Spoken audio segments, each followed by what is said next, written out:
एक राज्य में एक राजा रहते थे, राजा बीरबल।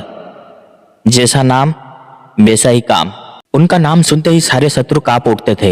राजा बहुत ही दयालु, बुद्धिमान और बलशाली तो थे ही। राज्य में ऐसा कोई प्रजा नहीं था जो राजा बीरबल का प्रशंसा ना करता हो, क्योंकि राजा बीरबल अपनी प्रजा का जान थे।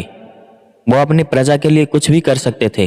राजा बीरबल का प्रशंसा सिर्फ एक ही राज्य में नहीं होता था, बल्कि उनके आसपास के हर राज्य में उनका प्रशंसा होता था।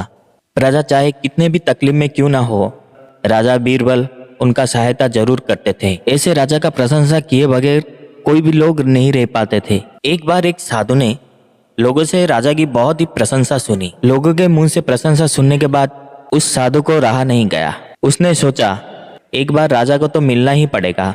तो साधु ने अगले ही दिन सीधा राज दरबार चला गया। जैसे ही साधु को राज सैनिकों ने देखा तो दो सैनिक जाकर राजा को बोले, महाराज, आपको मिलने के लिए बहुत ही दूर से एक साधु आए हैं। राजा ने ये बात जैसे ही सुने तो राजा ने कहा, उन्हें सम्मान के साथ अंदर बुलाया जाए। और वैसा ही हुआ। उस साधु को बहुत ही सम्मान के साथ राज दरबार बुलाया गया। साधु को देखते ही राजा बीरबल प्रणाम करते हुए उनका स्वागत किया। साधु ने उन्हें आशीर्वाद देते हुए ये कहा, आपका शत्रु चिरंजीवी हो।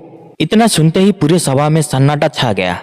राजसभा में सबके मन में यही संदेह था, ये कैसा विचित्र सा आशीर्वाद साधु ने दिया राजा को। ये विचित्र सा आशीर्वाद सुनकर राजा भी साधु के ऊपर थोड़ा सा गुस्सा हो गए, पर राजा ने अपने क्रोध पर नियंत्रण कर लिए थे। राजा को देखते ही साधु को पता चल गया था कि राजा बीरबल अंदर ही अंदर बहुत ही गुस्से में है।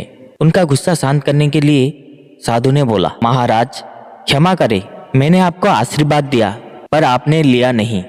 राजा ने कहा, कैसे लूं मैं? आपका आशीर्वाद मेरे शत्रुओं को मंगल कामनाएं दे रहे थे, तो इस आशीर्वाद को मैं कैसे ग्रहण करता? ये बात सुनते ही साधु ने मुस्कुराया और कहा, महाराज, मैंने ये आशीर्वाद देकर आपका ही हित चाहा है। आपका शत्रु जीवित रहेंगे तो आप में बल, बुद्धि, पराक्रम और सावधानी बनी रहेगी। सावधानी तभी बनी रह सकती है जब आपके मन में शत्रु का भय हो।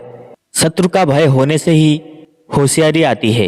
उसका ना होने पर हम निश्चिंत और लापरवाह हो जाते हैं। हे राजन, मैंने आपकी शत्रुओं की नहीं बल्कि आपकी ही मंगल कामनाएं की थी। साधु के आशीर्वाद का मतलब जानकर महाराज बहुत ही संतुष्ट हो गए और उनके आशीर्वाद को स्वीकार किया। दोस्तों, इस कहानी से हमें क्या सीख मिलती है? विजय होने के लिए डर का होना जरूरी है। डर हमें सचेत होना सिखाता है। दोस्तों, ये कहानी अगर आप लोगों को पसंद आता है तो इस वीडियो को लाइक, शेयर और कमेंट जरूर कीजिएगा। साथ साथ अगर इस चैनल में आप लोग नए हो तो इस चैनल को सब्सक्राइब जरूर कीजिएगा। धन्यवाद।